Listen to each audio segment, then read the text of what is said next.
ஆடும்பரிவேல் அணி சேவல் என பாடும் பணியே பணியாய் அருள்வாய். தேடும் கயமா முகனை சிறுவில் சாடும் தனி யானை சகோ. திருச்சிற்றம்பலம்.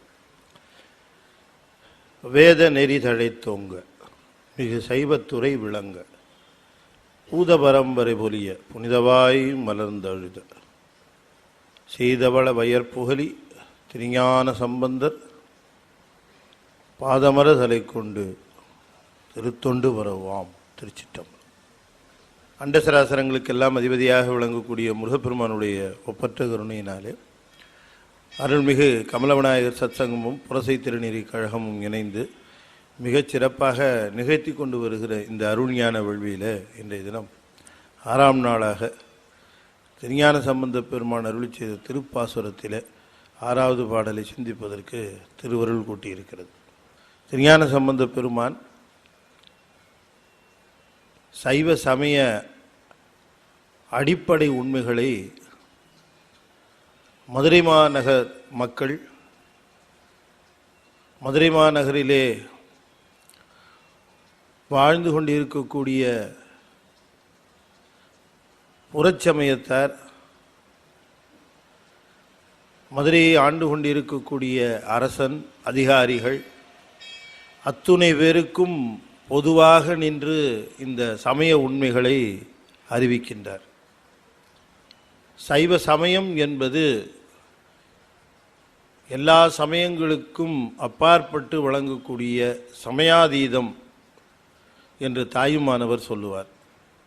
இந்த சமய கடவுளுக்கு மட்டும்தான் மற்ற சமய கடவுளருக்கு இல்லாத அடையாளங்கள் உண்டு. அந்த அடையாளங்களை எல்லாம் வகைப்படுத்தியும் விரிவுபடுத்தியும் திருஞான சம்பந்த பெருமான் மிக அற்புதமாக தம்முடைய இந்த பாசுரத்திலே விளக்கி அருளுகின்றார். சைவ சமயம் ஆன்மா பதி என்று சொல்லக்கூடிய இரண்டினுடைய தொடர்பை 3 விதமாக விளக்குகிறது. வேறு எச்சமயத்திலும் இந்த தொடர்பை விளக்குகிற பாங்கை காண முடியாது. ஆன்மா இறைவன் என்று சொல்லக்கூடிய அந்த முழுமுதற் பொருள் இரண்டும் எப்படி இணைந்திருக்கிறது என்று சொல்லக்கூடிய அந்த பாங்கை நம்முடைய சைவ சமயம்தான் மிக தெளிவாகவும் மிக நுட்பமாகவும் அது சொல்லுகிறது. இறைவன் என்பவன் உயிருக்கு அப்பாற்பட்டு விளங்குகிறானா, அல்லது உயிருக்கு அனன்யமாக விளங்குகிறானா, அல்லது உயிருக்கு உடனாக விளங்குகின்றானா என்கிற ஒரு கேள்விக்கு எல்லா சமயங்களும் ஒவ்வொரு விதமாக பதில் சொல்லுகிறது.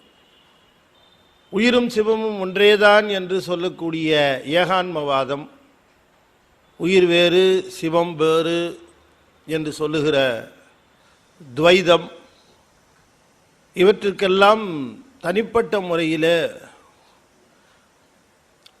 உயிரையும் சிவத்தையும் விளக்குகின்ற விசிஷ்டாத்வைதம், இப்படி வேறு வேறு இணைப்பு செய்திகளெல்லாம் சொல்லப்பெறுகிற நிலையில் ரொம்ப தெளிவாக நம்முடைய சைவ சமயம் மட்டும்தான் இந்த உயிரும் சிவமும் எப்படி இணைந்திருக்கிறது என்கிற செய்தியை சொல்லுகிறது. நான் சிவம் என்றுதான் இந்த 3 நிலைகளிலும் பயன்படுத்தினேன். அதாவது அத்துவைதம், துவைதம், விசிஷ்டாத்வைதம் என்கிற நிலையிலே சிவம் என்கிற சொல்லைத்தான் நான் பயன்படுத்தினேன். ஆனால் அவர்கள் சிவம் என்கிற சொல்லை பயன்படுத்த மாட்டார்கள். காரணம், சிவம் என்பது நம்மை பொறுத்தவரை பொது பொருள் தான், அது பொதுவான பெயர் தான். அவங்க தான் அது அதை பேரைய சீன்னு கூட சொல்ல மாட்டாங்க, அது வேற விஷயம். அரிசின்னு கூட சொல்ல மாட்டாங்களே, ஏன்னா அதில் சி வருதான். அதெல்லாம் அவ்வளவு ரொம்ப நுட்பமாக அவர்கள் பார்த்து சொல்வார்கள். அது ஒரு பக்கம் இருக்கட்டும். நான் இங்கே சிவம்னது பிரம்மம்னு சொல்லுவாங்க அவங்க, இங்கே நான் சிவம்னு சொன்னது. நாம் என்ன சொல்லுகிறோம்? உயிரும் சிவமும் ஒன்றாகவும் இருக்கு, உயிரும் சிவமும் வேறாகவும் இருக்கு, உயிரும் சிவமும் உடனாகவும் இருக்கிறது என்று 3 நிலைகளையும் சொல்லுகிறோம். இப்போ நான் சொன்ன இந்த 3 நிலைகளிலும் ஒவ்வொரு நிலையத்தான் சொல்லுது. ஒன்றாக இருக்குன்னு சொல்றது, உடனாக இருக்கிறது, வேறாக இருக்கிறது ஒத்துக்கிறது இல்லை. உடனாக இருக்கிறது என்று சொல்லுவது ஒன்றாக இருப்பதையும் வேறாக இருப்பதையும் ஒத்துக்கிறது இல்லை. வேறாக இருக்கிறது என்று சொல்லுவது ஒன்றாக இருப்பதையும் உடனாக இருப்பதையும் ஒப்புக்கொள்வதில்லை. ஆனால் சைவம் மட்டும்தான் ஒன்றாக இருப்பதையும் வேறாக இருப்பதையும் உடனாக இருப்பதையும் 3ஐயும் ஒப்புக்கொள்ளுகிற சமயமாக விளங்குகிறது. ஆனால் 3ஐயும் ஒப்புக்கொள்ளுகிற அந்த பாங்கு இருக்கு பாருங்க, அது வேறுபடுகிறது, அவ்வளவுதான். உதாரணம் சொல்லுகிறதுனா, ஒன்றாக இருக்கிறதுன்னு சொல்லுகின்ற சமயத்தார் என்ன சொல்லுகிறார்கள்? இறைவனும் உயிர்களும் எப்படி விளங்குகிறதுனா 2 வேற வேற இல்லையா, ஒன்று தான். ஒன்று தங்கம், இன்னொன்று ஆபரணம் அப்படின்னு சொல்லுகிறது. ஒன்றாக இருக்கிறதுங்கிறதுக்கு என்ன உதாரணம் சொல்லுகிறது? ஒன்று தங்கம், இன்னொன்று ஆபரணங்கிறது. தங்கங்கிறது பரபிரம்மம், ஆபரணங்கிறது மற்ற உயிர்கள். தங்கத்திலிருந்து இது 2க்கு வேறுபாடு இல்லை என்று சொல்லுகிறார்கள். ஆனால் நாம் என்ன சொல்லுகிறோம்? 2 ஒன்றுன்னு சொல்றியப்பா, அது தங்கம் இது ஆபரணங்கிறிய. அப்போ ஒரு சின்ன சந்தேகம் வருகிறத. என்ன சந்தேகம்? ஆபரணத்தில் நிறைய குற்றம் இருக்குத. அப்போ இந்த குற்றங்கள்லாம் எங்கேருந்து வந்தது? தங்கத்திலிருந்து வந்ததா? அப்போ பிரம்மத்துக்கு குற்றம் இருக்குன்னு சொல்லிவிட்டியே. ஆபரணத்தில் ஏகப்பட்ட குற்றம் இருக்கிறது. அந்த குற்றங்கள் எங்கிருந்து வந்திருக்க முடியும்? தங்கத்திலிருந்து தானே வந்திருக்க முடியும். அப்போ தங்கம் குற்றம் உடையது ஆயிடுச்சே, பிரம்மத்துக்கு குற்றம் கற்பிக்கிறாயே, அதனால அது தப்புன்னுட்டோம். அப்போ ஒன்றா இல்லையாங்கிற? ஒன்றா தான் இருக்கு. அப்போ நீ என்ன உதாரணம் சொல்ற? சைவம் சொல்லுகிறது ஒன்றாகத்தான் இருக்கு, ஆபரணமும் தங்கமும் போல இல்லை. பின்ன எப்படி இருக்கு? உயிரும் உடலும் போல இருக்கிறது. நாம சொல்லுகிற உதாரணம், உடலும் உயிரும் எப்படி இருக்கிறது? பிரிக்க முடியாதபடி இருக்கிறது, ஆனாலும் வேற வேற தான். உடலுக்குள்ளே உயிர் எப்படி இருக்கிறது, உடலும் உயிரும் எப்படி இணைந்து இருக்கிறதோ அது போல இரண்டும் சேர்ந்து இருக்கு, ஆனால் தன்மையினாலே வேறு வேறு. அது போல சிவமும் உயிரும் இணைந்து இருக்கிறது, ஆனாலும் தன்மையினால வேற வேற அப்படின்னு நாம சொல்லுகிறோம். வேறாக இருக்கிறதுன்னு சொல்லுகிற பொழுது, வேறாக இருக்கிறதுன்னு சொல்லுகிற சமயம் சொல்லுகிறது பிரம்மமும் உயிரும் ஒளியும் இருளும் போல இருக்கிறது அப்படிங்குது. நாம வேறாகத்தான் இருக்கிறதுன்னு சொல்லுகிறோம், ஆனாலும் ஒளியும் இருளும் போல இருக்குதுன்னு சொன்னா பெரிய தப்பாயிடுமப்பா. ஏன்? ஒளி இருக்கிற இடத்துல இருள் இருக்கவே இருக்காது, இருள் இருக்கிற இடத்துல ஒளி இருக்கவே இருக்காது. அப்ப இந்த பிரம்மமும் உயிரும் என்னைக்குமே ஒன்று சேர முடியாது. அப்படி இல்லை அர்த்தம் ஆயிடும். அப்ப எப்படி இது அப்படின்னு கேட்டா, இது எப்படின்னா, வேறாக இருப்பது எப்படின்னா, கண்ணொளியும் சூரிய ஒளியும் போல. கண்ணொளி காண்பதற்கு சூரிய ஒளி எப்படி துணை செய்கிறதோ வேறாக இருந்து அறிவிக்கிறது. உடனாக இருப்பதை எப்படி சொல்லுகிற சமயம் என்ன சொல்லுகிறது? உடனாக இருக்கிறது சொல்லும் பொருளும் போலன்னு சொல்லுகிறது. உதாரணம் எப்படி? சொல்லும் பொருளும் போலங்கிறது. சொல்லு ஒரு இடத்துல இருக்கும், பொருள் இன்னொரு இடத்துல இருக்கும். நீர் நான் சொல்லுவேன், நீர் வேற இடத்துல இருக்கும். அப்ப உயிர் ஒரு இடத்துல இருக்கும், பிரம்மம் வேற இடத்துல இருக்குன்னு ஆயிடும். பிரம்மம் வேற இடத்துல இருக்கு, உயிர் வேற இடத்துல இருக்குன்னா உயிர் பிரம்மம் இல்லாமலேயே இயங்குவதற்கு சுதந்திரம் இருக்கிறதுன்னு அர்த்தம் ஆயிடும். அப்ப அது தப்பு. பின்ன எப்படி? அது எப்படின்னு கேட்டா, கண்ணொளி காண்கிறது, ஆனாலும் ஆன்மறிவு உடனிருந்து அறிகிறது. அப்படித்தான் உடனாக இருத்தல்னா, கண் காண்கிறது, கண்ணா காண்கிறது இல்ல, ஆன்மா காண்கிறது, உடனிருந்து காண்கிறது. இப்படி ஒன்றாக இருப்பதற்கும் வேறாக இருப்பதற்கும் உடனாக இருப்பதற்கும் 3 நிலைகளை சொல்லி சிவமானது உயிரோடு ஒன்றாக இருக்கிறது, வேறாக இருக்கிறது, உடனாக இருக்கிறது. ஏன் அப்படி இருக்கணும்னு கேட்டா, ஒன்றாக இருப்பதன் மூலம் நிலைத்தலும், வேறாக இருப்பதன் மூலம் அறிவித்தலும், உடனாக இருப்பதன் மூலம் வினைப்பயனை ஊட்டுகின்ற செலுத்துவதுமாக இருக்கிறது இந்த மூணும் இருந்து தான் இந்த உயிரை நடத்துகின்ற சிவம் இந்த 3 நிலைகளிலும் இருந்து துணை செய்கிறது. ஒரு ஆன்மாவை ஒரு கருவுக்குள்ளே செலுத்த வேண்டும். எப்படி செலுத்துறது? இந்த ஆன்மாவை இந்த கருவுக்குள்ளே செலுத்தணும். எப்படி? வாட் இஸ் த டிரான்ஸ்போர்டேஷன் அப்படின்னு கேட்டா, சிவமானது ஆன்மாக்குள்ளேயே இருக்கிற காரணத்தினாலே, பிரிப்பற்ற நிலையில் இருப்பதனால அது சங்கல்பிக்கும். அந்த ஆன்மா அந்த கருவுக்குள்ளே போயிடும். அவ்வளோதான். இது ஒன்றாக இருந்தால்தான் சாத்தியமாகும், இல்லைன்னா சாத்தியம் இல்லை.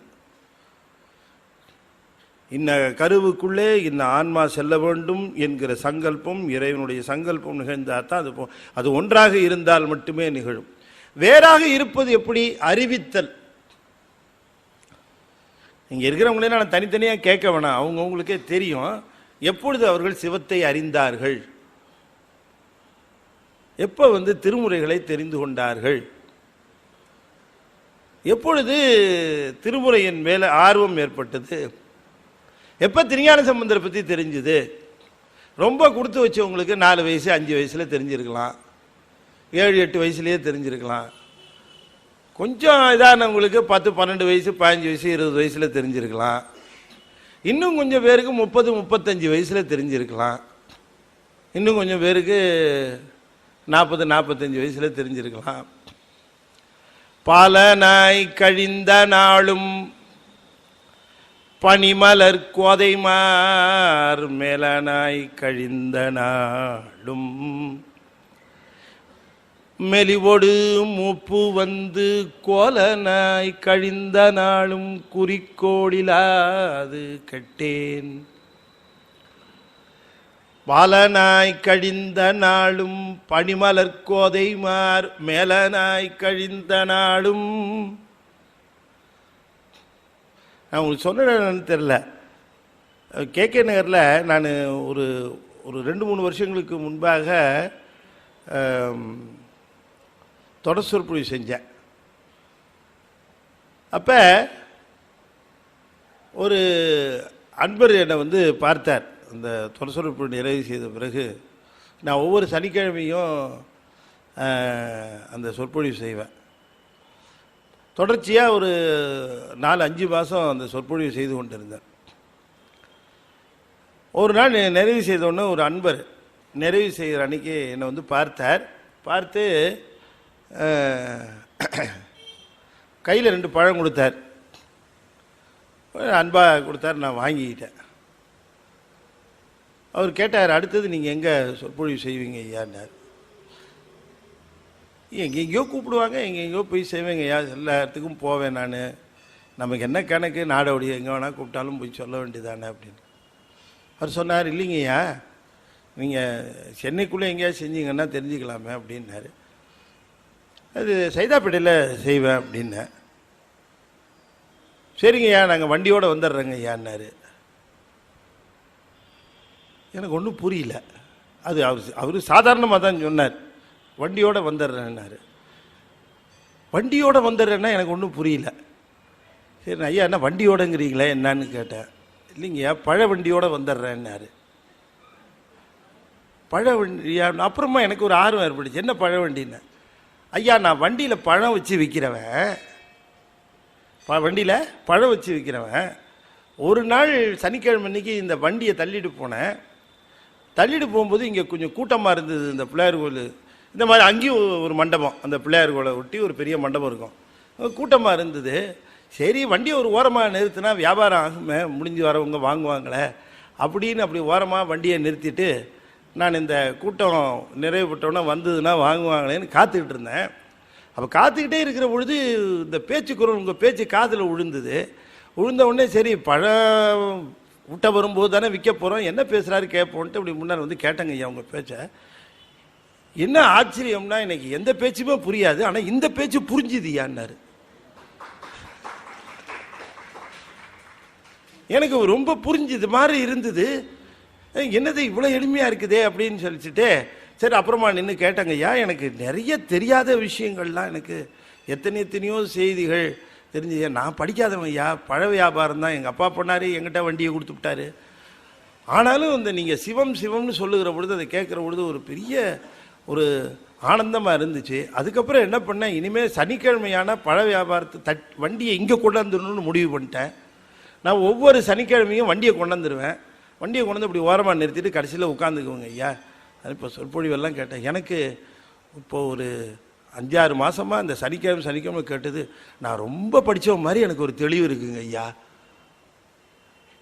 நான் இப்போ ரொம்ப வருத்தப்படுறேன் ஐயா, இத்தனை நாள் எனக்கு ஏன் இது தெரியாமல் போச்சு அப்படின்னு எனக்கு வருத்தமாக இருக்கு. ஏன் எனக்கு 40-45 வயசு ஆகிடுச்சு, ஒன்றுமே தெரிஞ்சுக்காமல் போயிட்டேனே.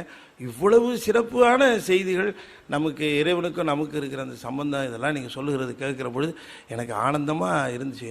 எனக்கு ஏயா இத்தனை வயசு கழித்து இது தெரிஞ்சுதுன்னாரு. அதுக்கு நான் சொன்னேன், எப்போ அறிவிக்கணுமோ அப்போத்தான் அறிவிப்பான்.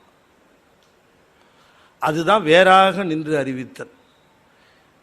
ஏன் உடனே அறிவிக்கலை? ஒருத்தருக்கே 40 வயசுக்கு அறிவிக்கிறான், ஒருத்தருக்கே 20 வயசுலேயே அறிவிக்கிறான், ஒருத்தருக்கே 12 வயசுலேயே அறிவிக்கிறான், ஒருத்தருக்கு முன்னாடியே தெரிஞ்சு போகுது, ஒருத்தருக்கு கிரியை அறிவிக்கிறான், ஒருத்தருக்கு சரியையே அறிவிக்கிறான். இப்போ இங்கே எத்தனையோ அன்பர்கள் யோகத்தில் மேலே ரொம்ப ஆர்வம் கொண்டு இருக்கிற அன்பர்கள்லாம் எத்தனையோ பேர் இங்கே இருக்கிறாங்க. எனக்கு தெரிஞ்ச நம்ம ரமேஷ், நம்ம சந்திரன், இவங்கெல்லாம் அதில் ரொம்ப ஆர்வமுடையவர்கள் எனக்கு தெரியும். அவங்க அதில் ரொம்ப நாட்டமுடையவர்கள். ஆனால் யாராருக்கு எந்தெந்த முறையில் எப்படி எப்படி அறிவிக்க வேண்டும் அப்படிங்கிற தன்மை சிவத்திற்கு தெரியும். நம்ம என்ன தான் முயற்சி செஞ்சு என்ன தான் போய் நின்னாலும் கூட எனக்கு அதை சொல்லிக் கொடு இதை சொல்லிக் கொடுனாலும் கூட அவன் எதை சொல்லித்தரணும்னு அவனுக்கு தான் தெரியும், அதைத்தான் சொல்லித்தருவான். அதுக்கு காரணம் அவன் வேறாக நின்று அறிவித்தல். அப்போ சிவம் அறிவிக்காமல் நாம் அறிந்து கொள்ள முடியாது. சில குழந்தைங்களுக்கு சின்ன வயசுலேயே அதுங்களுக்கு அது தெரிஞ்சு போகும். அதுங்க அது மேலே ஆர்வமாக அந்த பூஜை என்ன, அது என்ன, இது என்ன, பாட்டு என்னன்னு ரொம்ப அற்புதமாக அதுங்க அது மேலே ஆர்வமுடையவர்களாக விளங்குகிறார். அதுங்களுக்கு அந்த வயசுலேயே அதை அறிவிச்சிட்டான். ஒரு பெரிய பாக்கியம் தானே. சில பேருக்கு 70-72 வயசு ஆகியும் கூட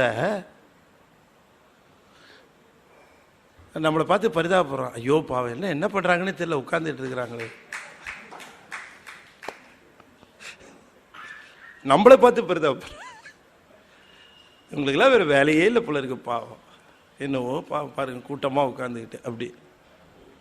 அது அவன் பார்த்தா அவனுக்கு பைத்தியகாரத்தை பார்த்தா தெரியுது. 71 வயசாகி கூட அவனுக்கு அறிவிக்கலை. சுவாமி அறிவித்தாலே அன்றி அதனுடைய நுட்பமும் ஆழமும் அதனுடைய இன்பமும் தெரியவே தெரியாது. அப்ப அந்த பேரானந்தத்தை வேறாக இருந்து தான் அறிவிக்கிறான். ஒன்றாக இருந்து நிலைத்தல், வேறாக நின்று அறிவித்தல், உடனாக இருந்து வினைப்பயனை ஊட்டுதல். எப்படி வினைப்பயனை ஊட்டுவது? உடனாக இல்லைன்னா இன்னின்னாருக்கு இன்னென்ன பருவத்தில் இன்னென்ன வினையினுடைய பயனை இன்ன வித. ஏன்னா உயிருக்கு எப்பவுமே தானா போய் துன்பத்தை தேடி எடுத்துக்காது. அதனுடைய தீவினை பயன் இருக்கும். தீவினை பயனுடைய பயனுக்கு துன்பம் இருக்கும். அது துன்பத்தை போய் எடுக்குமா? எல்லா உயிர்களும் இன்பத்தை தான் நாடும், துன்பத்தை போகாது. அப்போ என்ன பண்ணணும்? அந்த துன்பத்தை நாடி வர மாதிரி அங்கே ஒரு பெரிய ஒரு பொறி வைப்பார் இறைவன். இவனா போய் மாட்டுவான். அப்படி தான் பண்ணுவார். அது இறைவன் தருகிற வினைப்பயன் ஊட்டம். அப்படிதான் செய்வார். அந்த வினைப்பயனை ஊட்டுகின்ற நிலைதான் மூன்றாவதாக உடனாக இருந்து செய்தல். எல்லா உயிர்களுக்கும் வினைப்பயனை ஊட்டுகிறார், பாரபட்சமே கிடையாது. அப்படி இறைவன் அப்படி ஊட்டவில்லை என்று சொன்னால் நமக்கு அந்த காலம் நியதிங்கிற 2 தத்துவத்துக்கும் பொருள் இல்லாமல் போயிடும். நமக்கு காலம் இருக்கிறது, நியதி இருக்கிறது, 2 தத்துவமும் இருக்கிறது. ஆனால் வினைப்பயனை ஊட்டுகிற பொழுது இறைவன் வினைப்பயனை ஊட்டுகிற பொழுது ஒருவர் செய்த வினையின் பயனை ஊட்டுகிற காலத்தில் அவர்களுக்கு அந்த வினைப்பயனை ஊட்டாமலும் இருக்க வாய்ப்பு உண்டுன்னு நம்முடைய திருஞான சம்பந்தர் சொல்லுகிறார். செய்வினை வந்தம்மை தீண்டப்பெறா திருநீலகண்டம் அப்படிங்கிறார். சாத்திரத்தில் கூட இவ்வளவு ஆழமாக சொல்ல முடியல. அவங்க சொல்கிறதுக்கு அதிகாரம் கிடையாது. சமயக்குறவருக்கு அதிகாரம் கிடையாது, மன்னிக்கணும், சாத்திரக்குறவருக்கு அதிகாரம் கிடையாது, சமயக்குறவருக்கு அதிகாரம் உண்டு. சாத்திரக்குறவர்கள் எல்லாம் இது இது இது இது அவ்வளவுதான். ஆனால் திருஞான சம்பந்த பெருமான் சொல்லுகிறார், கைவினை செய்து எம்பிரான் கடலடி போற்றுதும் நாம் அடியோம், செய்வினை வந்தம்மை தீண்டப் பெறா திருநீலகண்டம் என்று உறுதியாக சொல்லுகிற பொழுது, அப்ப வினையின் பயனை ஊட்டாமல் இருப்பதற்கான வாய்ப்பு இருக்கிறது என்கிற நம்பிக்கையை நம்முடைய திருஞான சம்பந்தர் ஊட்டுகிறார். அதனால தான் இந்த பாசுரத்திலே 6வது பாடலிலே சொல்லுகிற பொழுது, ஆடும் எனவும் அரும் கூற்றம் உதைத்து வேதம் பாடும் எனவும், ஆடும் எனவும் அரும் கூற்றம் உதைத்து வேதம் பாடும் எனவும், புகழ் அல்லது பாவம் நீங்க கேடும் பிறப்பும் அறுக்கும் என கேட்டீராகில், நாடும் திறத்தார்க்கு அருள் அல்லது நாட்டலாமே, அருள் அல்லது நாட்டலாமே.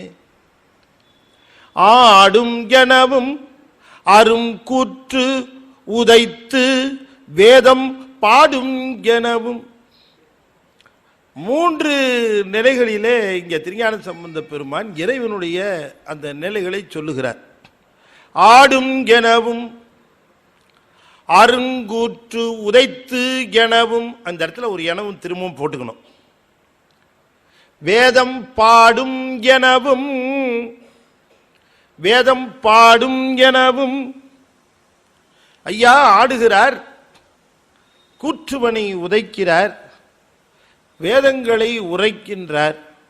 இந்த 3 புகழ் அல்லது பாவம் நீங்க கேடும் பிறப்பும் அறுக்கும், இந்த 3 செய்திகளையும் சொல்லி இந்த 3ஐயும் சிவபெருமான் செய்கின்றான் என்று சொல்லுகிறார்களே, இந்த 3ம் புகழ் அல்லது கேடும் பிறப்பும் பாவம் நீங்க அறுக்கும் என.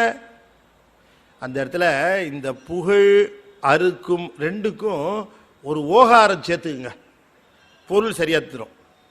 ஓ அப்படின்னு ஒன்று சேர்த்துட்டீங்கன்னா, ஆடும் எனவும் அரும் கூற்று உதைத்து எனவும் வேதம் பாடும் எனவும், புகழோ அல்லது பாவம் நீங்க கேடும் பிறப்பும் அறுக்குமோ.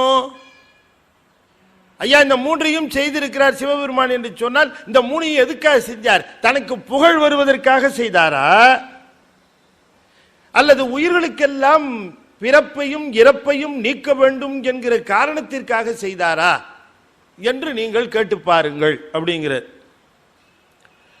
ஆடும் எனவும், இவர் சொன்ன இந்த 3 இருக்கு பாருங்க, இது இவரை தவிர வேறு எவரும் செய்ய முடியாது. அதுதான் அங்க 3ஐயும் சொன்னார். ஆடுகின்றார், அம்பலத்திலே ஆடுகின்றார், அம்பலத்திலே கனகசபையிலே பொற்சபையிலே ஆடுகின்றார். ஆடுகின்றார் ஆடுகின்றார் ஆடுகின்ற பெருமானை போல வேறு கடவுள் உண்டா? எந்த கடவுளாவது ஆடுதா? நடராசர் என்று சொல்லக்கூடிய அந்த கூத்து இருக்கிறதே, அந்த கூத்தை நிகழ்த்துகின்ற கடவுளர் வேறு உண்டா? அந்த கூத்தை செய்கின்றவன் சிவபெருமான் தானே. அந்த நடராச பெருமானுடைய திருவடிவம் விளங்குகின்றதே, அது எத்தனை பெரிய தத்துவத்தை விளக்கி நிற்கின்றது. வேற எந்த வடிவத்தை பார்த்தாலும் இந்த ஃபாரினருக்கு ஒரு மோகம் இல்லை. இந்த நடராஜரை பார்த்தா தான் என்ன ஆர்டியாங்கிறான், என்ன ஞானம் யா, என்ன என்ன தத்துவம் யா, இது அற்புதம் ஐயாங்கிறான். அது நம்ம இங்கே சவுத்தில் தான், அது நார்த்தில் கூட நடராஜருக்கு அவ்வளோ இல்லை, இங்கே சவுத்தில் நடராஜருக்கு ஒரு தனியத்தோ. அதனால தான் இங்கே இருக்கிறவர்கள் ரொம்ப பொதுப்படையில் சமயத்தை பரப்பணும் சார்னு சிலையை அனுப்பி வைக்கிறான் கடத்தி. நடராஜர் இருக்கா சொல்லுகிறான், அந்த தூக்கிய திருவடி, அந்த வீசிய கரம், இந்த அபயஹஸ்தம், ஊன்றிய திருவடி, மேல் நோக்கிய திருநோக்கு, அந்த அழகை இன்னைக்கெல்லாம் பார்த்துக்கிட்டே இருக்கலாம்.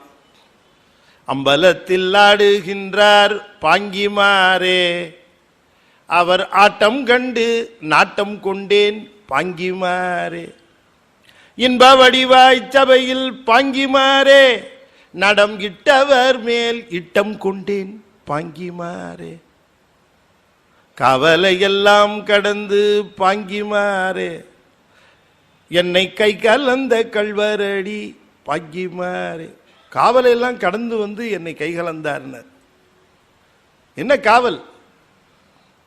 எனக்கு என்னவோ மும்மலம் இருக்குன்னு சொல்றாங்க. 3 மலமும் எந்த நல்லது என் கிட்டக்க நெருங்க விடாம காவல் காத்து கொண்டு என்னை வீழ்த்துவதே நோக்கமாக இருக்கிற பொழுது இந்த 3 காவலையும் மீறி என் உள்ளத்துக்குள்ள புகுந்து என் உயிருக்கு இன்பம் விளைவித்து விட்டாரே, இவரை விட ஒரு பெரிய கல்வன் உண்டான்னு கேட்கிறார்.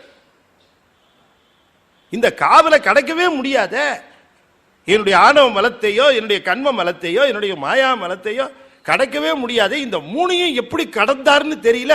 கடந்து உள்ளுக்குள்ள வந்து என் உள்ளத்தோட கலந்து என் உயிரோடு கலந்து எனக்கு பேரின்பத்தை விளைவித்து விட்டாரே, பெரிய கல்வன் அல்லவா இவரு? சாமியே என்னை கைவிட்டுற மாட்டீங்களே அப்படின்னு கேட்டாராம். சரி என்ன கோலம் நீ அப்படின்னு கேட்டாராம். அப்புறம் இது வரத்துக்கு முன்னால கேட்டிருக்கணும், வந்ததுக்கு அப்புறம் கேட்கிறாரு, வந்து கலந்ததுக்கு அப்புறம் கேட்கிறாருடி என்ன கோலம் அப்படின்னா என்ன அர்த்தம்? நீ என்ன சகலரா இல்லை பிரளயாகலரா இல்லை விஞ்ஞான கலரா அப்படின்னு கேட்குறாராம். நான் தான் நல்லா தெரியுமில்ல சகலர்னு, தெரிஞ்சுதானே வந்ததுக்கு அப்புறம் கேள்வி கேட்குற. பாங்கிமார் கண்ணி வள்ளற் பெருமான் ரொம்ப அற்புதமாக செய்திருப்பாங்க. சொன்னேன்ல உங்களுக்கு இந்த கை கலத்தல் அன்னைக்கு சொல்லியிருக்கேன்ல. இந்த தமிழை சில பேர் எழுதி கெடுத்தான், சில பேர் பேசி கெடுத்தான். என்ன இந்த கலத்தல்னு ஒன்று இருக்கு பாருங்க, கை கலத்தல். கை கலத்தல்னு என்னங்க அர்த்தம்? கை கலப்புனா என்னங்க அர்த்தம்? சண்டை. பேசிக்கொண்டே இருந்த இடத்தில் திடீரென்று கைகலப்பு நிகழ்ந்தது அப்படின்னா 2 பேரும் ஒத்துமையா பேசிட்டு இருந்தாங்கன்னு அர்த்தமா? அடிதடியில் இறங்கிட்டாங்கன்னு அர்த்தம் இல்லையா? அப்படிதான் அர்த்தம் அதுக்கு. கைகலப்புனா உண்மையிலேயே கைகலப்புனா என்ன அர்த்தம்னா, கைனா ஒழுக்கம், கலப்புனா ஒழுக்கத்தோடு இருந்தார்கள்னு அர்த்தம். இதுல சொல்லுகிறார் என்னை கை கலந்த கல்வரடிட்டாரு. கையினா ஒழுக்கம்னு அர்த்தங்க. கையினா ஒழுக்கம், வாழ்க்கை, ஒழுக்கத்தோடு வாழ்வதற்கு பேரு வாழ்க்கைன்னு பேரு. எப்படி வேணா வாழ்றதுக்கு பொழப்புன்னு பேரு.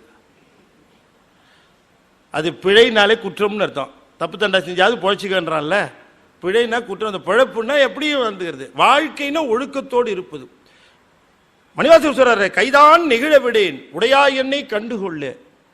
கைதான் தலைமேல் குவித்துன்னு முதல் கையை போட்டுட்டு கடைசியில் ஒரு கை, கைதான் நெகிழ விடேன்னார். என்ன கை? அந்த இடத்துல ஒழுக்கம்னு அர்த்தம். அப்ப கை கலப்புனா ஒழுக்கம் கலப்பது, ஒழுக்கம் கலப்பது, ஒழுக்கத்தோடு ஆணும் பெண்ணுமாக அந்த கலத்தல் கை கலப்பு. அப்ப தகராறு வந்தா கை கலைப்புன்னு பேரு. அதுக்கு கைனா ஒழுக்கம், கலைப்புன்னா நீங்கிறதுன்னு அர்த்தம். இந்த கை கலைப்பு என்னாச்சு? 4ஆம் வட்டத்தில் கை கலப்பாயிடுச்சு. இதுல தான் கலப்பு வருதுன்னு ஒரு கணக்கு இல்லாம போச்சு. இதுலயும் கலப்பு கலப்படம்.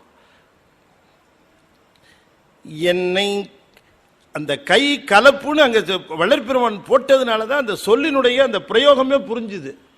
அந்த திருக்கூத்து நிகழ்த்துகின்றாரே, அந்த திருக்கூத்துல அந்த தூக்கிய திருவடி, வீசிய திருக்கரம், அந்த அபயஹஸ்தம் அதெல்லாம் காட்டுகிறார். அந்த கால் என்ன காட்டுதான்? அது அந்த காலு, இந்த காலு, இந்த காலை பிடிச்சிக்கோ, உன்னை நான் லிஃப்ட் பண்ணி விட்டுறேன், பிடிச்சிக்கோ அப்படிங்குது அந்த கால். அந்த திருவடியை தூக்கி, அந்த திருவடி என்ன திருவடி? எந்த திருவடி அது? இடது திருவடி, இடது திருவடி. அந்த இடது திருவடி இப்போ நம்ம பொற்சபையில் ஆடுறது தான் நம்முடைய எல்லாருக்கும் பொது சபை, அதுதான். மித்ததெல்லாம் அதுக்கு ஒரு சிறப்பு தகுதி உண்டு. இந்த மன்றில் சிதம்பரத்தில் ஆடுறது மட்டும்தான் பொற்சபை. அதுக்கு அந்த பாதத்துக்கே பேர் என்ன பேருன்னா, அது தொங்குகிறது குஞ்சித பாதம்னு பேர். தொங்குகிற திருவடி. குஞ்சிதம்னா தொங்குதல்னு அர்த்தம். இந்த பெண்கள் சடையெல்லாம் பின்னி பின்னால் கடைசியில் பின்னால் ஒன்று தொங்கு விடுவாங்க, குஞ்சலம்னு பேர். உங்களுக்கெல்லாம் பார்த்துருக்க மாட்டீங்க, ரொம்ப பேருக்கு தெரியாது. இன்னைக்கு ஒரு 20 வருஷத்துக்கு முன்னாடி அது பின்னால் ஒன்று அப்படி அப்படி ஆடும், அது குஞ்சலம்னு பேர் அதுக்கு.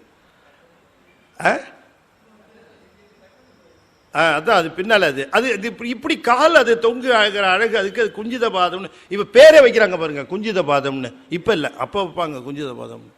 இப்போ யார் வைக்கிறா? குஞ்சித பாதம்னு பேர். அதுக்கு அவ்வளோ சிறப்பு அந்த திருவடி, அந்த தூக்கி.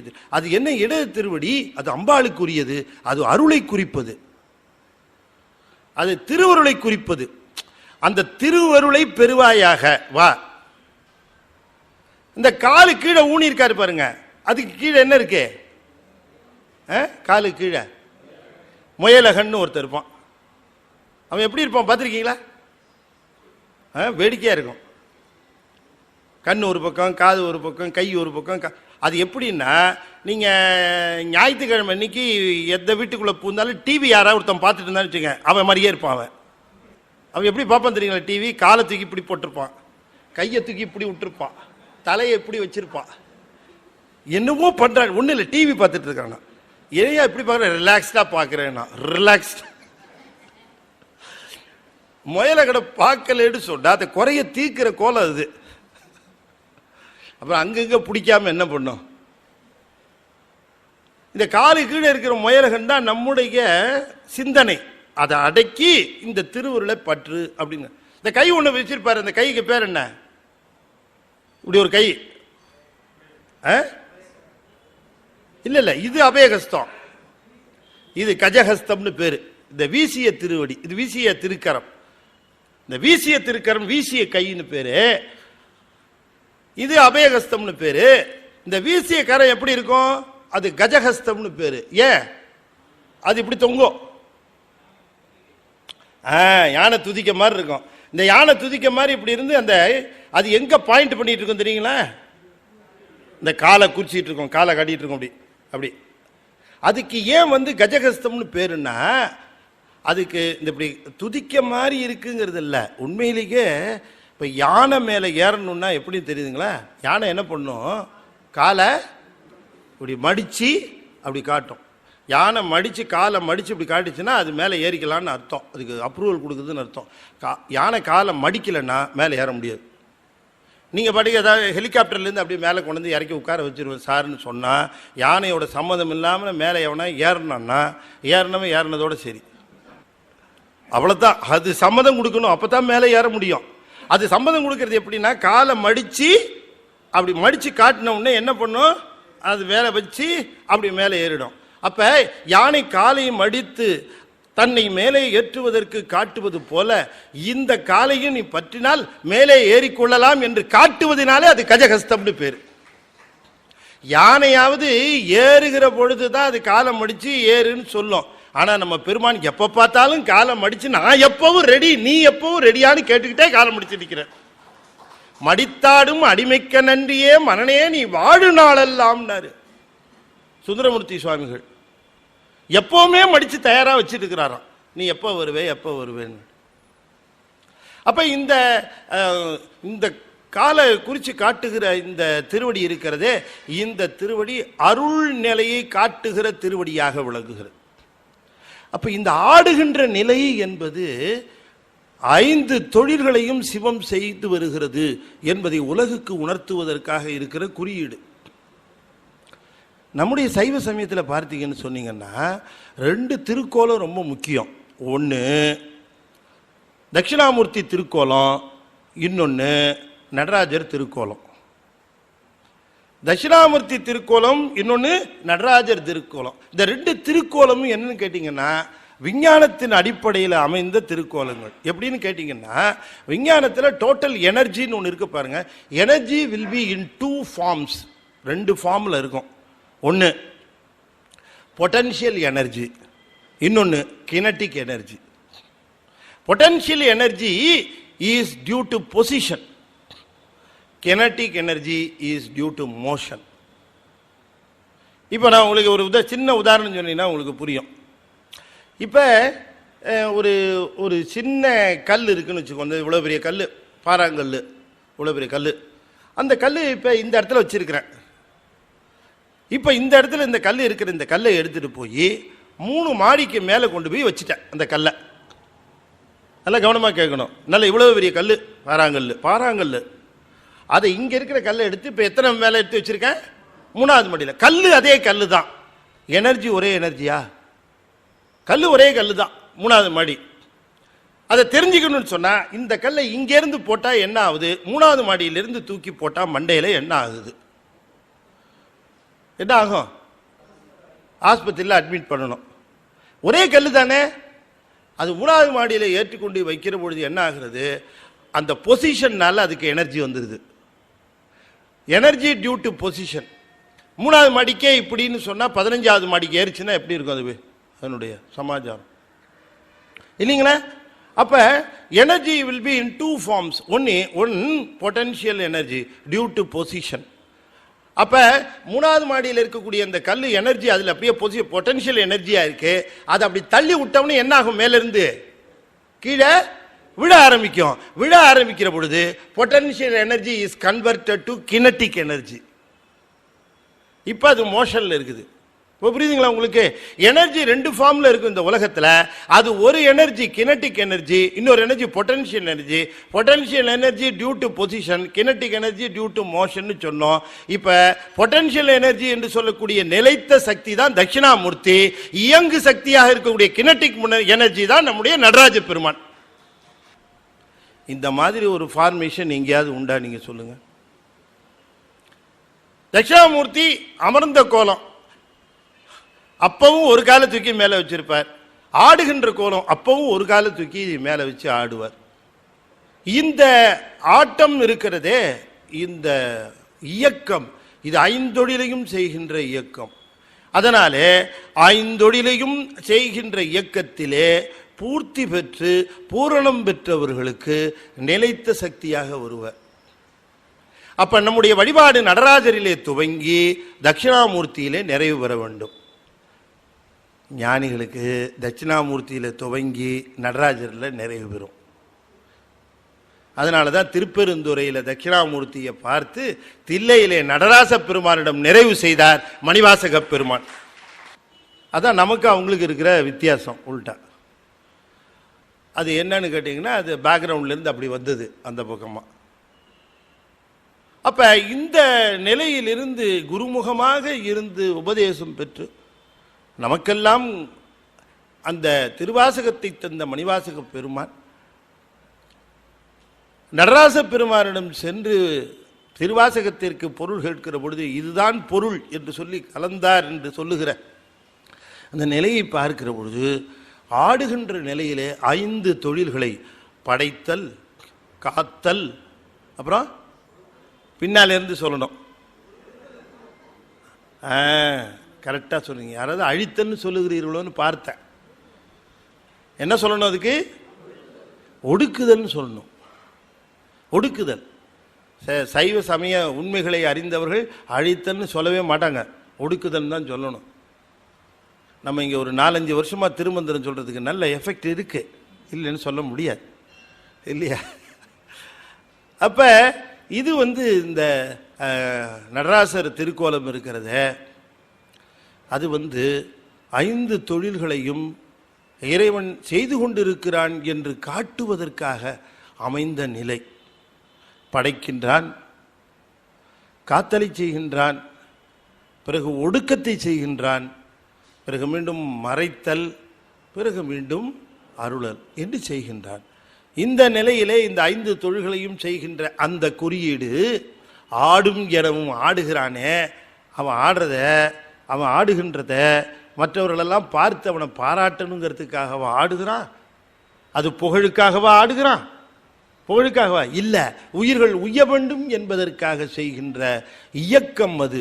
அதனால கேட்கிறார், புகழோ அது புகழுக்காகவா செய்கிறான், அல்லது பாவம் நீங்க கேடும் பிறப்பும், கேடுனா இறப்புன்னு அர்த்தம், இறப்பும் பிறப்பும் நீங்க அல்லது அறுப்பதற்கோ அந்த கேடையும் அந்த பிறப்பையும் இறப்பையும் அறுத்து பிறவி துன்பத்தை நீக்குவதற்காகத்தான் இந்த படைத்தல் காத்தல் என்று சொல்லக்கூடிய 5 தொழில்களையும் செய்கிறான். அதுல படைத்தல், காத்தல், ஒடுக்குதல் என்று சொல்லக்கூடிய 3ஐயும் உடலிலே செய்தும் மறைத்தலையும் அருளலையும் உயிரிலே செய்கின்றான். படைப்பதும் காப்பது உயிரே இல்லை, உடம்ப. உயிரை படைக்கிறது காக்கிறதுலாம் கிடையாது.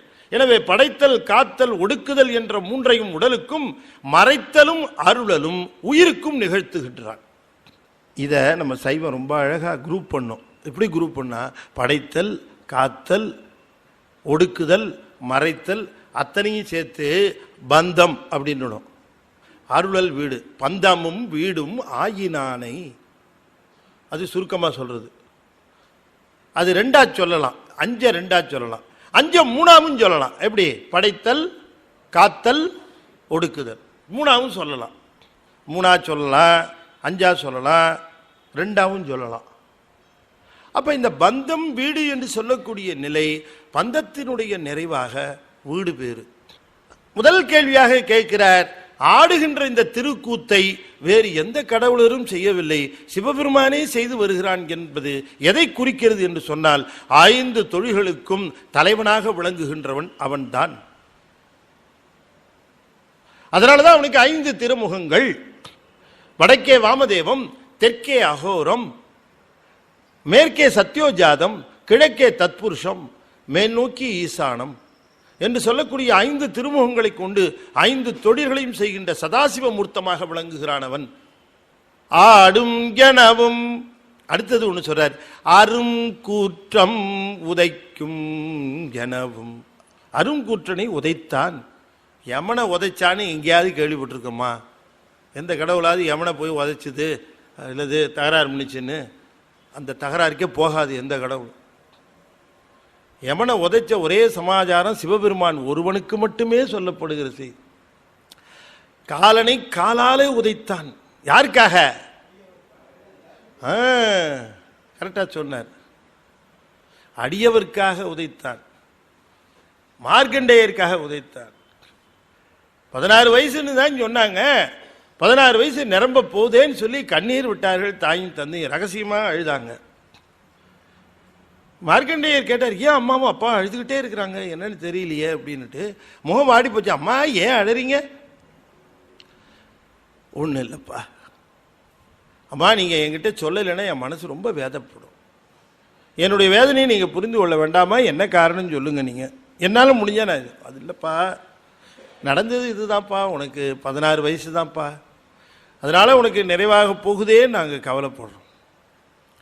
ஏம்மா இதுக்காகவா கவலைப்படுறீங்க? பையன் ரொம்ப கவலைப்படுவான்னு இவங்க நினச்சாங்க. ஏம்மா இதுக்காகவா கவலைப்பட்டீங்கன்னு? ஏம்மா வரந்தந்தது யார் உங்களுக்கு? 16 வயசு குழந்தை வேணுமா, 100 வயசு குழந்தை வேணுமான்னு கேட்டது யார்? சிவபெருமான். அப்போ 16 வயசு வேணும் கேட்ட உடனே கொடுத்தது யார்? சிவபெருமான். வரம் கேட்டு கொடுத்த சிவபெருமான் உயிரோடு இருக்கிறானா செத்து போயிட்டானா? என்னப்பா இப்படி சொல்கிறா? அவனுக்கு ஏதுப்பா சாவு? இருக்கிறான்ல, வரத்தை மாற்றி வாங்குவோம். அவன் இருக்கிறான்ல, இருக்கும்போது என்ன வரத்தை மாற்றி வாங்குவோம்மா? ஏன் கவலைப்படுறீங்க? நான் மாத்துறேன்னா மாத்தினாரா இல்லையா மார்க்கண்டேயர்? இப்போ நமக்கு என்ன டவுட் வருகிறதுன்னா, யமன் அவன் டியூட்டியை தானே பண்ணான்.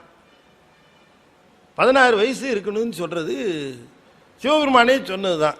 16 வயது வரைக்கும் உன் குழந்தை இருப்பான் அப்படின்னு சொன்னார். சொன்னது யாரு? சிவன் தானே சொன்னார். ரைட்டு. 16 வயசு முடிஞ்சிருச்சு, யமன் வந்து எடுத்துகிட்டு போனான். அப்படி தான் வந்தது டேட்டா அவருக்கு. யமனுக்கு வந்திருக்க டேட்டா அப்படித்தான். எல்லாரும் இங்கே பிறந்தவனே டேட்டா அவனுக்கு போயிடும். யாருக்கு? யமனுக்கு.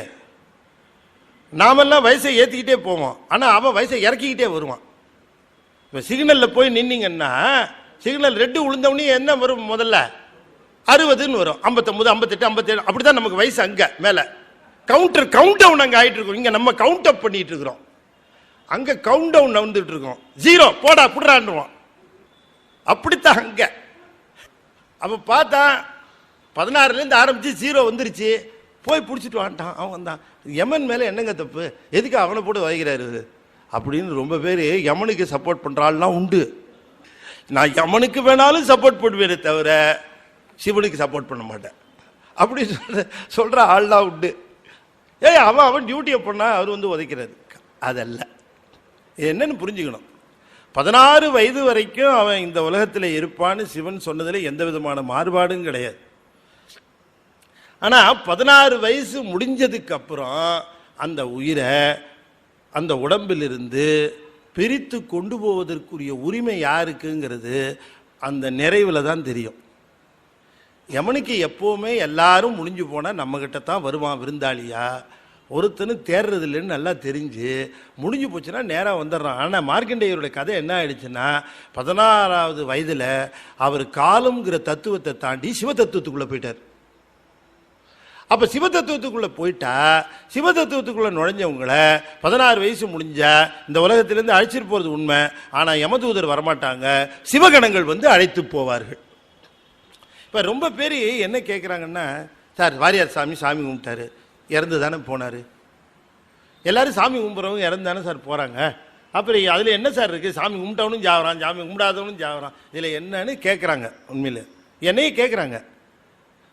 நான் என்ன சொல்கிறேன்னா, இப்போ எங்கள் வீட்டு தெருவில் நான் ஒரு நாள் ஆஃபீஸுக்கு கிளம்பிட்டு இருக்கும் பொழுது பார்த்தா ஒரு நண்பர் வண்டியை எல்லா சாமான்லையும் ஏற்றி பெரிய டெம்போவில் வீட்டில் இருக்க சாமான கட்டில் பீரோ அது இது எல்லாத்தையும் ஏற்றிட்டு இருந்தார். என்னங்க ஏன் எங்கே கிளம்பிட்டீங்கன்னு கேட்டேன்.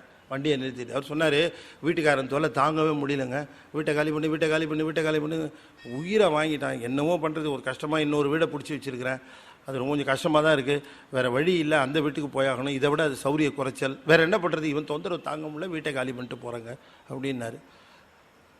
எங்கே பார்த்துருக்கீங்க வாடகை விடுங்க? எங்கேயோ பக்கத்தில் தாங்க, ஒரு 4-5 தெரு தள்ளி தான் பார்த்துருக்குறேன், இதை விட சௌரிய குறைச்சல், என்ன பண்ணுறது நம்ம தலையெடுத்து அப்படின்னார். சரிங்கன்ட்டு போயிட்டேன்.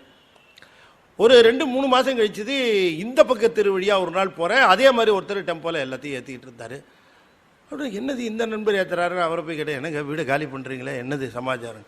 ஒன்றும் இல்லைங்க, சொந்தமாக ஒரு வீடு வாங்கிட்டேன், ஒரு ஃப்ளாட்டு, இத்தனை நாளாக வாடகை வீட்டில் இருந்து தொலைச்சேன், இப்போ தாங்க ஒரு வீடு சொந்தமாக வாங்கி என் விருப்பப்படி கட்டி அந்த வீட்டுக்கு இப்போ நான் குடி போயிட்டு இருக்கிறேங்க அப்படின்னார்.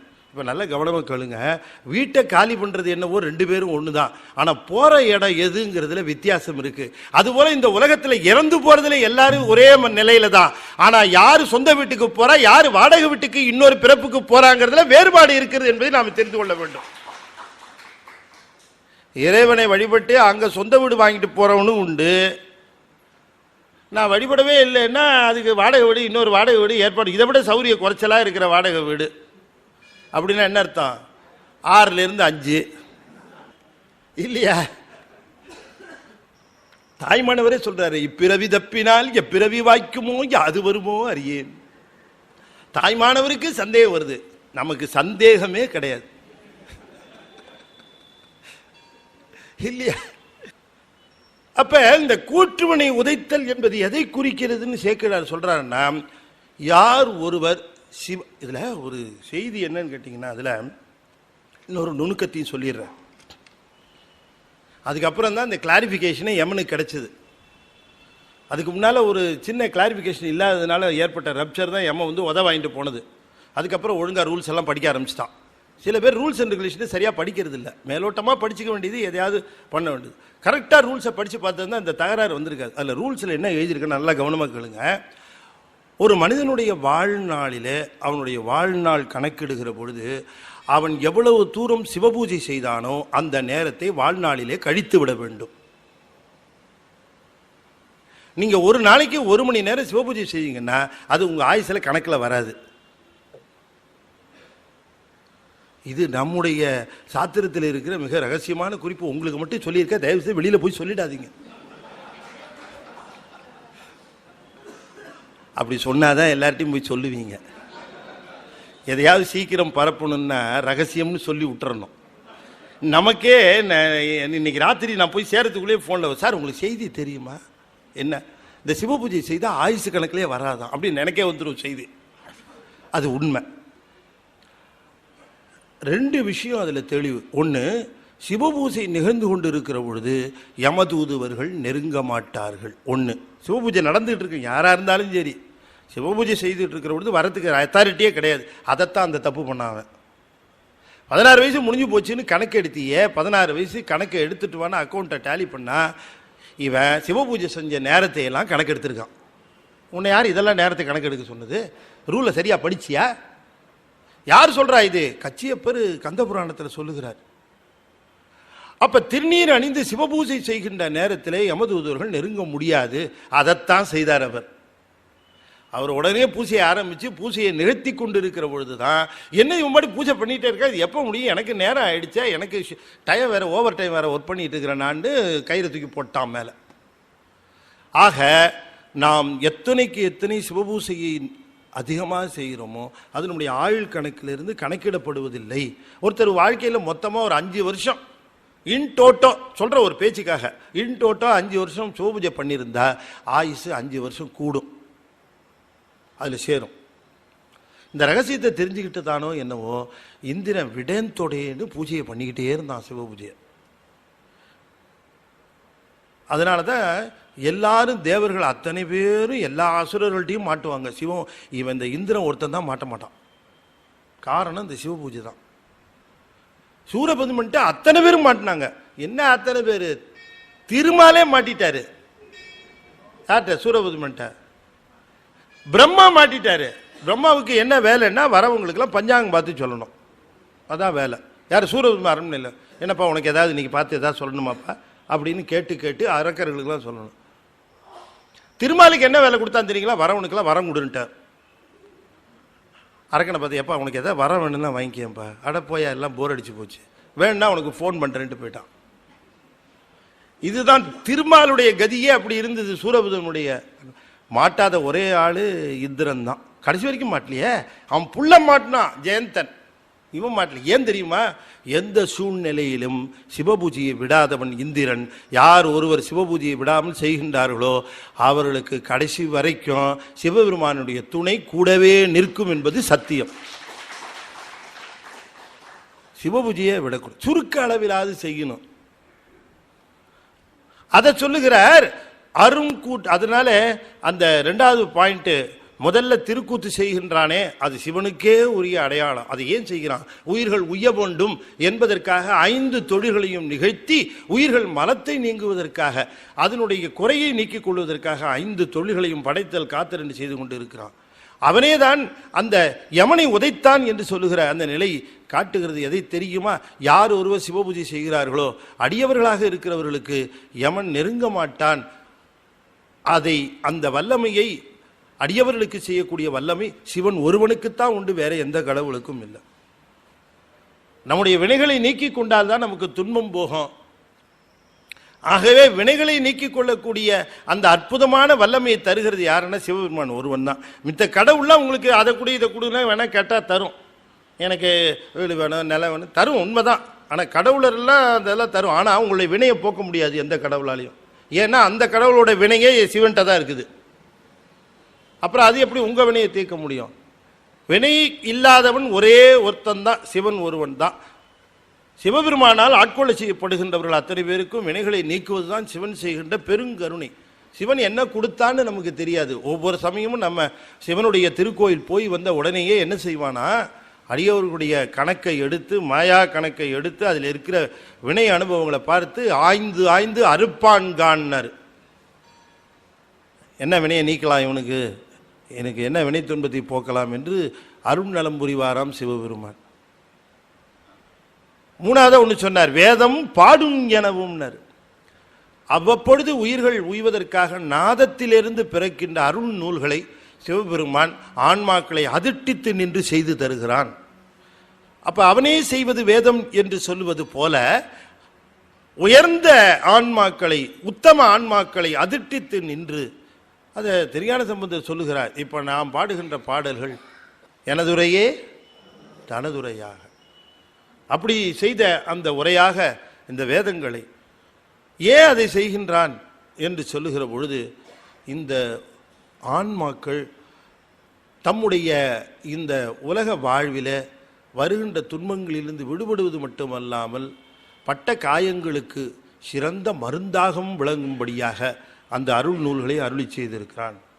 வெளியில் இருக்கிற காயத்துக்கு மருந்து போடுவது போல உள்ளத்திலே பட்ட காயங்களுக்கும் நம்முடைய உணர்விலே பட்ட காயங்களுக்கும் சிறந்த மருந்தாக விளங்குவது திருமுறைகள், திருமுறை பாடல்கள். எனவே அவற்றை அருளி செய்கின்றான் சிவபெருமான். இந்த 3ஐயும் பார்க்கிற பொழுது அவன் உயிர்களுக்காகத்தான் இதை செய்கின்றானே தவிர தனக்காக தன் புகழுக்காக அவன் செய்கின்றான் என்று எண்ண முடியுமா? அதை நினைத்து பார்த்தால் உங்களுக்கு விளங்கும். எனவே இறைவன் தன்னுடைய பெருங்கருணை திறத்தினாலே அதுக்கு பேரே பேரருள் திறம், பெருங்கருணை திறம். அந்த கருணைக்கு அளவு கிடையாது. அந்த கருணையின் பால்பட்டு அல்லவா அந்த அற்புதத்தை அவன் நிகழ்த்துகின்றான். இது சிவபெருமான் ஒருவனுக்கே உரிய நிலை. அவனே இந்த 3 நிலைகளிலும் நின்று நமக்கு அருள்நலம் புரிகின்றான் என்று நாம் தெரிந்து கொள்ள வேண்டாமா என்று நம்முடைய திருஞான சம்பந்த பெருமான் இந்த 6வது பாடலிலே அருளி செய்தார் என்று சொல்லி நிறைவு செய்யும் முகமாக 5 எழுத்தை அடியேன் 5 முறை ஓதுவேன். அன்பர்கள் தொடர்ந்து ஓத வேண்டும் என்று திருவடி பணிந்து வேண்டிக் கொள்கின்றேன். ஓம் நமச்சிவாய. ஓம் நமச்சிவாய. ஓம் நமச்சிவாய. ஓம் நமச்சிவாய. ஓம் நமச்சிவாய. திருச்சிற்றம்பலம். நாளைய தினம் 7வது பாட்டு ரொம்ப அற்புதமான பாட்டு. அதாவது திருஞான சம்பந்த பெருமான் சண்டேஸ்வரரை வியக்கிறார். அதுக்காக ஒரு பாட்டை கொடுத்துருக்காரு. இதில் ஞானசம்பந்த பெருமான் வியந்து போற்றுகிறார் சண்டேஸ்வர பெருமானை. அதுக்காக இந்த 12 பாடல்களில் ஒரு பாட்டை சண்டேஸ்வரருக்காகவே தந்திருக்கிறார். அந்த பாடல் தான் நாளைய தினம் நாம் சந்திக்க இருக்கிற பாடல், சிந்திக்க இருக்கிற பாடல், ரொம்ப நுட்பங்களையும் ஆய்வு செய்கின்ற பாடல் என்று சொல்லி உங்கள் அத்தனை பேருடைய திருவடிகளையும் அடியேன் வணங்கி மகிழ்ந்து விடைபெறுகிறேன். நன்றி, வணக்கம். திருச்சிற்றம்பலம். தென்னாடுடைய சிவனே போற்றி. வெற்றிவேல் முருகனுக்கு.